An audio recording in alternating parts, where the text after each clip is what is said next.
Buenos días, amados hermanos, hermanas. Reciban nuevamente un cordial saludo desde casa, donde estamos guardando el aislamiento social, pero estudiando la palabra del Señor cada día en los devocionales de los Salmos. Y esta mañana tenemos el Salmo 11 y el tema para este salmo lo he titulado El mejor refugio. El propósito es que podamos profundizar nuestra confianza y nuestra fe. Vamos a leer el versículo 1 del Salmo 11, pero a través de este estudio vamos a desarrollarlo todo. En primer lugar dice así la palabra del Señor en el versículo 1. En el Señor hallo refugio. ¿Cómo pues se atreven a decirme, huye al monte como las aves? Hay una pregunta que el salmista se hace a sí mismo, pero es la pregunta que nos podemos hacer también nosotros el día de hoy. ¿Cuán profunda es nuestra confianza en Dios en estos tiempos? Tal vez uno de los más difíciles que estamos atravesando. El salmista vivía situaciones tan complicadas que se sentía como un ave atrapada en una red o amenazada por una terrible saeta. Él escribe su situación de esta manera en los versículos 2 al 3.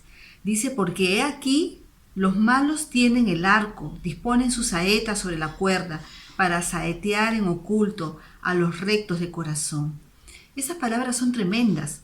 Pueden estarse refiriendo a los problemas comunes de la vida en un contexto de dolor personal y de angustia hasta una amenaza de muerte, que era lo que tal vez estaba viviendo el salmista. A esto se sumaba el temor de ver que los fundamentos de su sociedad se derrumbaban. En el versículo 3 del Salmo 11 él dice así, si fueren destruidos los fundamentos, ¿qué ha de ser el justo? Él se preguntaba, ¿en qué terminaría su sociedad si la gente desechaba los principios y los absolutos de Dios, ya que los malos se disponían a saetear el corazón de los justos? ¿Te parece conocido este escenario?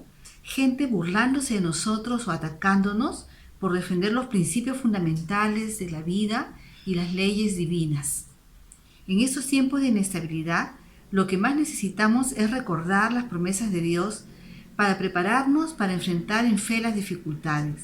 Jamás terminará nuestro aprendizaje en esta vida y los problemas y las dificultades nos llevan a crecer en seguridad y confianza en el Señor. En vez de que mengue nuestra fe, los problemas y las dificultades nos llevan a crecer en seguridad y confianza en nuestro Dios.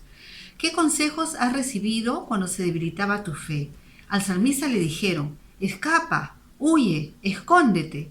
Sus consejeros pensaron que todo estaba perdido y debía salvar su vida. No había escapatoria. Sin embargo, el salmista no cae en la trampa de los malos consejos porque confía en el carácter y la soberanía de Dios. Después de dialogar consigo mismo, con su alma, concluye que aunque los justos de corazón sean atacados por gente malvada, aunque se destruyan los fundamentos, Dios sigue en su santo templo, en aquel lugar celestial y eterno, donde el Señor opera como juez de la humanidad desde su trono, atento a las acciones de las personas. Dios sigue reinando, sigue estable en su trono. Y esa declaración de confianza la vamos a encontrar en los versículos 4 al 5.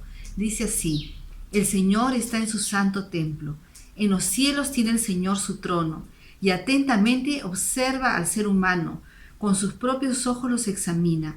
El Señor examina a justos y a malvados, y aborrece a los que aman la violencia. La angustia y la persecución entonces dan lugar al gozo y a la esperanza. El Salmo nos asegura que si aprendemos a confiar en Dios y en su justicia, veremos su rostro. Esto está en el versículo 7, porque Jehová es justo y ama la justicia. El hombre recto mirará su rostro. Y esta es una promesa maravillosa. ¡Qué bella esperanza! A veces pensamos que se derriban los fundamentos, que todo está acabado, que esta sociedad ha olvidado por completo a Dios, pero Dios sigue reinando en su trono. Dios es un Dios justo y un Dios que supervisa todo lo que sucede en la humanidad. Tengamos entonces esta misma fe y esta confianza que nos provee el salmista, no huir al monte cual ave, sino cimentarnos en la fe y en la confianza que tenemos en nuestro Dios. Vamos entonces a dejar los 3 motivos de oración para el día de hoy. En primer lugar, vamos a orar porque el Señor nos enseña a confiar en los momentos más difíciles de nuestra vida y nos permita ver algún día su rostro, como hemos leído acá en su palabra. En segundo lugar, porque nuestra sociedad no deseche los absolutos de Dios y ese tiempo de pandemia motive la reflexión, el arrepentimiento, la fe.